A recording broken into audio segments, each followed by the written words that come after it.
चलो नेक्स्ट, अब हम लोग देख रहे हैं, हमारा नेक्स्ट टॉपिक है 5.2। तो गुड मॉर्निंग स्टूडेंट्स, पिछले लेक्चर में हम लोगों ने कुछ बलों के बारे में चर्चा की थी, चैप्टर नंबर 5 चालू किया था। उसके बाद हम लोग नेक्स्ट टॉपिक देख रहे हैं 5.2 ऊष्मीय ऊर्जा। एक पदार्थ के अणु या परमाणु की गति के कारण ऊष्मीय ऊर्जा उत्पन्न होती है। यह पदार्थ के ताप के समानुपाती होती है। तापमान बढ़ेगा ऊष्मीय ऊर्जा अधिक होगी, तापमान कम होगा ऊष्मीय ऊर्जा कम होगी। द्रव्य के कणों की औसत गतिज ऊर्जा का माप होने के कारण यह कणों के गमन के लिए उत्तरदायी होती हैं।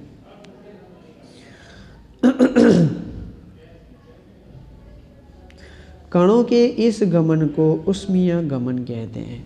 तो हमेशा पदार्थ के अंदर अणु होते हैं, अणु परमाणु के स्वरूप में होते हैं, जिन्हें हम लोग कण के स्वरूप में मानते हैं, और कण हमेशा गति करते रहते हैं पदार्थों के अंदर, और उसके अनुसार उनके अंदर गतिज ऊर्जा होती है, और गतिज ऊर्जा से वहाँ पे ऊष्मा ऊर्जा उत्पन्न होती है, और इस प्रकार के गमन को ऊष्मीय गमन कहते हैं। ठीक है, अब हम लोग हमारा नेक्स्ट टॉपिक देख रहे हैं 5.5 गैसों के नियम। वैसे तो इस चैप्टर का नाम है द्रव्य की अवस्थाएं, परंतु द्रव्य की अवस्थाएं 3 हैं, ठोस, द्रव, गैस। वैसे 2 और भी हैं, लेकिन ये तीनों को पढ़ना है। लेकिन इस चैप्टर में हम लोग गैस पर ध्यान ज़्यादा देंगे और उसको ही ज़्यादा हम लोग पढ़ेंगे, क्योंकि ठोस अवस्था के ऊपर ज़्यादातर किसी चीज़ का प्रभाव नहीं होता। द्रव में भी ऐसा ही होता है, परंतु गैसों के अंदर बहुत सारी चीज़ें विचलन देखने को मिलता है, इसीलिए हम लोग गैसों को पढ़ेंगे, और गैसों के लिए ज़्यादा नियम बनाए गए हैं। तो गैस के नियम हम लोग देख रहे हैं। देखो विद्यार्थियों, गैस के नियम जो है हम लोग पढ़ने वाले हैं। इन गैसों के नियम को आप लोगों को क्रमानुसार जो है वो पढ़ना है। ये गैस के नियम जो है ना थियरी, उस थियरी आप लोगों को एग्ज़ाम में हमको नहीं पूछनी है, उससे रिलेटेड सवाल ही हमको हल करने होंगे। लेकिन थियरी तो मैं जो है आप लोगों को पढ़ाऊँगा, लेकिन एग्ज़ाम में थियरी नहीं आएगी। थियरी के संलग्न हम लोगों को इसके सवाल जो है हल करने होंगे, और सवाल हल करने के लिए हमको सूत्र के इस्तेमाल करने पड़ेंगे, और सूत्र जो है थियरी आएगी तो ही आप लोगों को याद रहेगा, नहीं तो आप लोग एक सूत्र को दूसरे सूत्र में मिक्स कर दोगे, एक समीकरण को दूसरे समीकरण के अंदर मिक्स कर दोगे। अब हम लोग जो है गैस के नियम को देख रहे हैं। गैस के नियम जिसका अध्ययन हम करेंगे, गैस के भौतिक गुणों पर कई शताब्दियों तक किए गए शोध के परिणाम हैं। गैसों के इन गुणों पर प्रथम विश्वसनीय मापन एंग्लो आयरिश वैज्ञानिक बॉयल ने सन 1666 में किया था। वह नियम जिसका सूत्रपात उन्होंने किया बॉयल का नियम कहलाता है। बाद में गर्म वायु के गुब्बारे द्वारा वायु में उड़ने के प्रयासों ने अन्य नियमों को खोजने के लिए जैकर चार्ल्स तथा गैलियोसेक को प्रेरित किया। एवोगैड्रो तथा अन्य वैज्ञानिकों ने भी गैसीय अवस्था के बारे में अनेक सूचनाएं दी हैं। टोटल हमको 4 नियम पढ़ने हैं, और वो एक एक करके हम लोग ये सारे नियम देख रहे हैं। ठीक है, अब गैसों के नियम को आप लोगों को मैं यहाँ पे बता दूँ कि आपको TPV के अनुसार पढ़ना है। हमको वैसे ही 3-4 नियम मैंने कहा, तो मैंने यहाँ पे 3 जो है कारक रखे हैं, तापमान, दाब और आयतन। ये क्या है? कारक हैं। इनमें परिवर्तन करने से गैसों के जो है गुणधर्मों के अंदर परिवर्तन आ जाएंगे। अब TPV मैंने क्यों लिखा है वो मैं आप लोगों को धीरे धीरे जो है वो समझाऊंगा। तो पहला नियम है हमारा 5.5.1 बॉयल का नियम।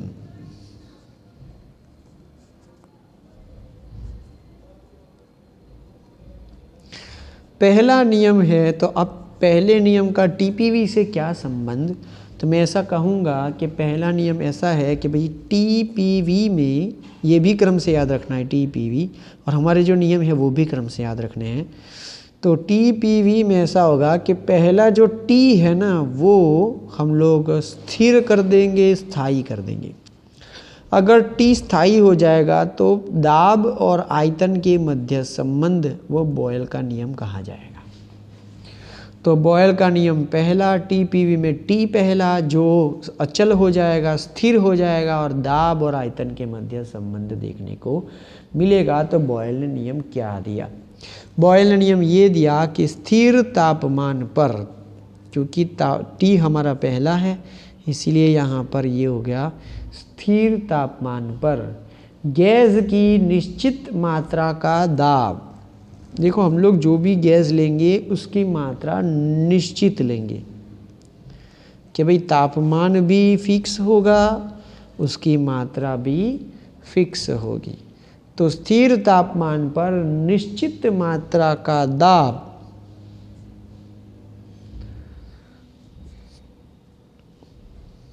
गैस की निश्चित मात्रा का दाब मतलब कि गैस का दाब उस गैस के आयतन के व्युत्क्रमानुपाती होता है।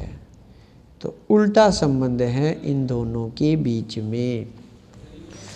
तो स्थिर तापमान पर किसी गैस की निश्चित मात्रा का दाब आयतन के व्युत्क्रमानुपाती होगा। तो उसका दाब स्मॉल पी उसके आयतन के व्युत्क्रमानुपाती होता है। जब ये समानुपात हटेगा तो बराबर लगेगा और स्थिरांक रखा जाएगा के, ठीक है ना। तो 1/v। तो जब समचलन हटेगा, समानुपात हटेगा तो हमेशा लगेगा इक्वल और स्थिरांक के। बोलो समझ में आया? ठीक है। अब उसके कहने का मतलब ये है कि अगर किसी स्थिर तापमान पर अगर आप लोग कोई निश्चित मात्रा की गैस लेते हो तो उसका दाब बढ़ाने पर, दाब बढ़ाएंगे तो आयतन छोटा होगा और दाब घटाने पर आयतन बढ़ेगा। जैसे हम लोग कोई गुब्बारा लें तो गुब्बारे को दबाएंगे, दाब अधिक देंगे तो आयतन छोटा होगा, और दाब को कम करते जाएंगे तो आयतन बढ़ेगा। ये किसकी बात हो रही है? तो ये गैस के लिए बात हो रही है, क्योंकि हम लोग ठोस के ऊपर दबाकर उसके आयतन को छोटा नहीं कर सकते। समझ में आया? दाब बढ़ाने पर, ठोसों की सतह के ऊपर दाब बढ़ाने पर उसका आयतन कम कर सकते नहीं हैं। ये सब गैसों के लिए होता है कि गैसों को अगर हम लोग प्रेशर से ज़्यादा दाब देंगे तो उसका आयतन क्या हो जाएगा? कम। और ज़्यादा प्रेशर से ही हम लोग गैस को सिलेंडर के अंदर ज़्यादा से ज़्यादा भर सकते हैं। अब मानो कि इनके बीच में अगर हम लोग कोई ग्राफ बनाएं तो ग्राफ कैसा होगा कि अगर हम लोग दाब और आयतन के मध्य ग्राफ बनाएं। चलो तो मैं ये बना रहा हूँ यहाँ पर ग्राफ। ये है दाब जो यहाँ पर नीचे से ऊपर बढ़ रहा है, और ये है आयतन जो यहाँ से यहाँ बढ़ रहा है। दाब का मात्रक हम लोग ले रहे हैं बार, ठीक है, और आयतन का मात्रक हम लोग ले रहे हैं डेसीमीटर क्यूब, ठीक है। आयतन, क्योंकि आयतन तो ऐसे होगा ना, लंबाई चौड़ाई ऊंचाई के अनुसार, ठीक है ना। इसके अंदर जितना आयतन वो जगह रुकता है। तो ऐसा होगा कि भाई दाब यहाँ पर ज़्यादा है और आयतन यहाँ पर कम है। जैसे जैसे दाब कम करेंगे आयतन जो है वो धीरे धीरे बढ़ता जाएगा। जैसे ही दाब बहुत कम हो जाता है आयतन महत्तम हो जाता है। उसी तरह से ही यहाँ पर हम लोग अलग अलग तापमान पर अगर प्रक्रिया करेंगे तो ग्राफ की रेखाएं हमको अलग अलग मिलेंगी। ये है तापमान 200 केल्विन, ये है 400 तापमान अधिक ले लिया, और ये है 600 केल्विन तापमान जो तापमान से क्या है अधिक है। जब हम लोग अधिक तापमान पर ये प्रक्रिया करते हैं तो ये प्रक्रिया सरलता से होती है, मतलब कि तुरंत दाब कम करने पर उसका आयतन तुरंत जो है वो बढ़ जाता है, स्वाभाविक है। ठीक है, तापमान अधिक होगा तो उसको वो जल्दी से फैलेगा, वो आयतन जल्दी से जो है घेरेगा, आयतन को बढ़ा लेगा। लेकिन अभी हम लोगों ने बात की कि भाई दाब जो है आयतन के व्युत्क्रमानुपाती है, तो अगर इसका ग्राफ बनाए तो समझना कि अगर ये दाब है और हम लोग ग्राफ अभी 1/v का ले रहे हैं, तो ये सिस्टम अभी पूरी है एक साथ, तो ये पूरी सिस्टम कैसा है, ये समानुपाती है, इसलिए मैंने पूरा लिखा है। तो अगर हम लोग इस तरह से लिखें तो दाब में वृद्धि करने पर 1/v बढ़ेगा, दाब में वृद्धि करने पर 1/v बढ़ेगा, दाब में वृद्धि करने पर 1/v बढ़ेगा, क्योंकि दाब और 1/v का मूल्य एक दूसरे से समानुपाती है। v का मूल्य व्युत्क्रमानुपाती है, लेकिन 1/v का मूल्य समानुपाती है। तो अलग अलग तापमान पर अलग अलग रेखाएं मिल रही हैं। ठीक है, इस तरह से।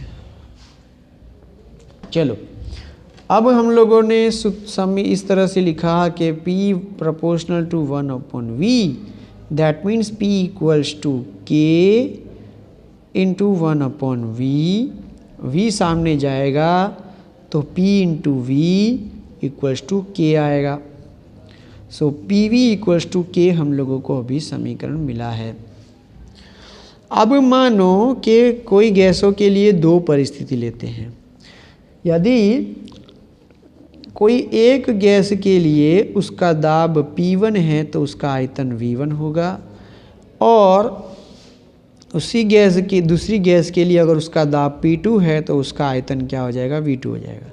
या तो हम लोग ऐसा बोल सकते हैं किसी गैस के लिए पहली परिस्थिति का दाब, पहला दाब P1 था तो उसका आयतन V1 था, लेकिन जैसे ही दाब में परिवर्तन किया गया, चाहे आपने दाब बढ़ाया हो चाहे आपने दाब घटाया हो, लेकिन दाब बदला P2 किया तो उसके मुताबिक उसका आयतन भी क्या हो जाता है, बदल जाता है, अर्थात वो V2 हो जाता है। तो अगर हम लोग यहाँ लिखें कि P1V1 equals to K, that means P2V2 also equals to क्या आएगा, K, क्योंकि स्थिरांक तो बदलने वाला नहीं है। Now K equals to K, that means P1V1 equals to P2V2। तो बॉयल का ये समीकरण हम लोगों को प्राप्त हुआ है। ये समीकरण का इस्तेमाल करके हम लोग सवाल को हल कर सकते हैं। ठीक है, चलो, तो इस सवाल को हम लोग जो है हल करके देख लेते हैं। ठीक, कि भाई उदाहरण नंबर 5.1, वैसे अभी ये थियरी चालू है लेकिन ये सूत्र का हम लोग सवाल हल करके देख लेते हैं। जितना भी हो, एक गुब्बारे में कमरे के तापमान पर हाइड्रोजन गैस भरी जाती है। यदि दाब को प्रेशर 0.2 बार से अधिक कर दिया जाता है तो यह गुब्बारा फूट जाता है।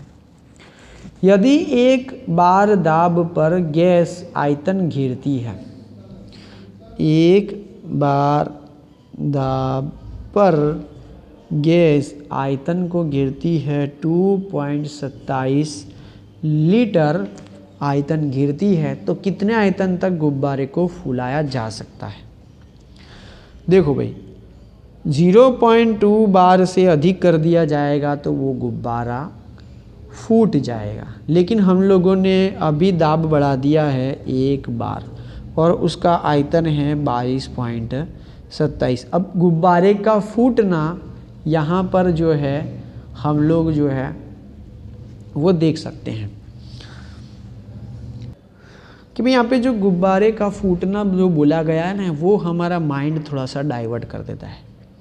वैसे हम लोगों को यहाँ पर ज्ञात करना है कि कितने आयतन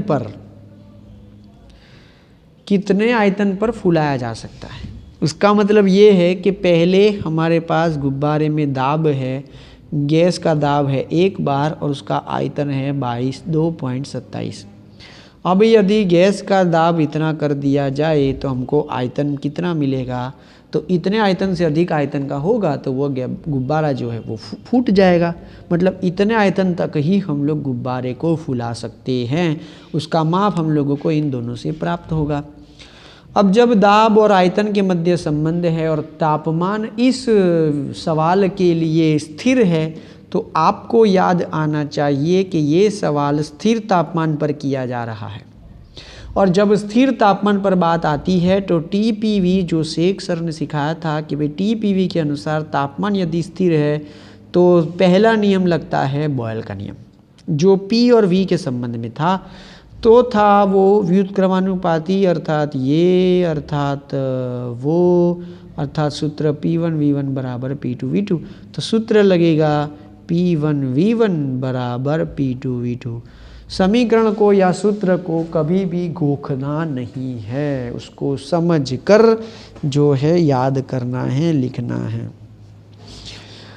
चलो, P1 है 1 बार, V1 है 2.27, P2 है 0.2, V2 हमको मिल जाएगा। ठीक है, 1 बार 2.27 लीटर, 0.02 बार और ये लीटर आमने सामने हैं, गुणे में हैं, इसलिए कैंसिल हो जाएगा, क्योंकि वैसे भी वो डिवाइड में जाएगा इसलिए कैंसिल होगा। अब जवाब हम लोगों को मिलेगा लीटर में। तो 2.27 1 गुणे divide by 0.2 equals to answer मिलेगा 11.35, क्योंकि बट्टे में 2 है लेकिन 0.2 है, इसलिए 11.35 लीटर। अर्थात गुब्बारे को हम लोग 11.35 लीटर तक आयतन को जो है भर सकते हैं। उसके बाद अगर ज़्यादा फुलाया तो वो क्या हो जाएगा, फूट जाएगा। ठीक है, तो ये हो गया। ये जो थियरी है हमारी P1V1 P2V2 वाली, बॉयल का नियम, यहाँ तक हम लोगों ने उस सूत्र को साबित कर दिया। बॉयल के नियम के अनुसार एक और सूत्र है जो घनत्व के संबंध में है, तो वो सूत्र हम लोगों को जो है वो तैयार करना है, वो लिखना है। ठीक है, चलो, तो वो कैसे होगा कि भाई घनत्व क्या होता है, तो घनत्व डेंसिटी D इक्वल्स टू द्रव्यमान और आयतन का अनुपात होता है। तो घनत्व है द्रव्यमान बट्टे आयतन। एकाकी आयतन रखने वाले द्रव्यमान को हम लोग कहते हैं घनत्व।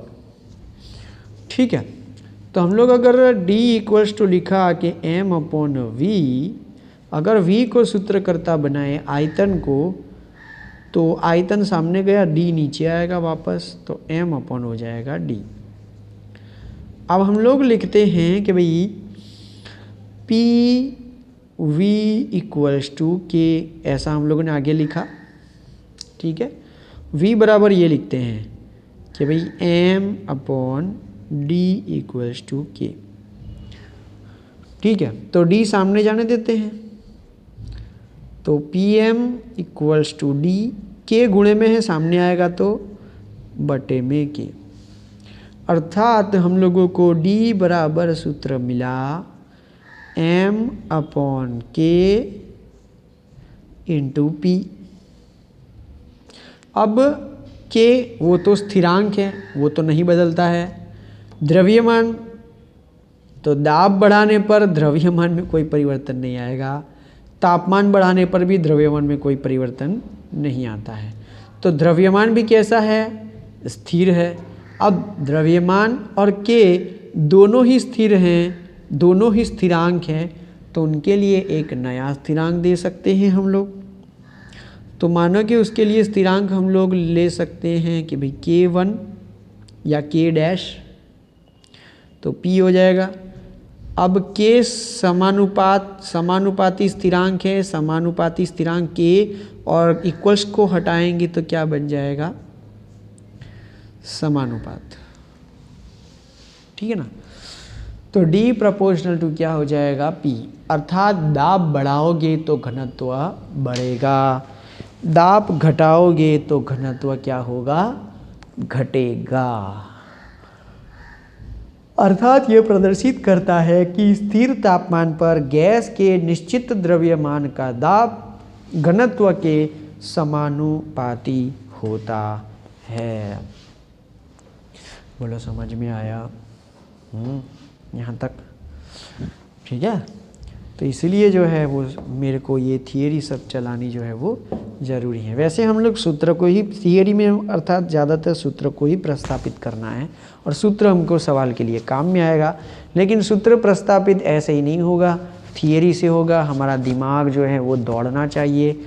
दाब बढ़ाएंगे, आयतन घटेगा तो घनत्व भी बढ़ेगा, क्योंकि दाब जो है घनत्व के साथ सीधा संबंध रखता है। दाब बढ़ाया तो घनत्व बढ़ेगा, लेकिन आयतन क्या होगा, घटेगा। आयतन क्या होगा, घटेगा। बोलो समझ में आया? तो ये जो है ना संबंध, ये संबंध आपको व्यवहारिक जीवन में भी बहुत ज़्यादा काम में आते हैं। और जिस विद्यार्थी ने ऐसे नियमों को व्यवहारिक जीवन में उतारा वो आगे चल के साइंटिस्ट बन सकता है, क्योंकि वहाँ पर थियरियाँ भी काम में आती हैं और अपना जो है दिमाग का नॉलेज जो है वो भी काम में आता है।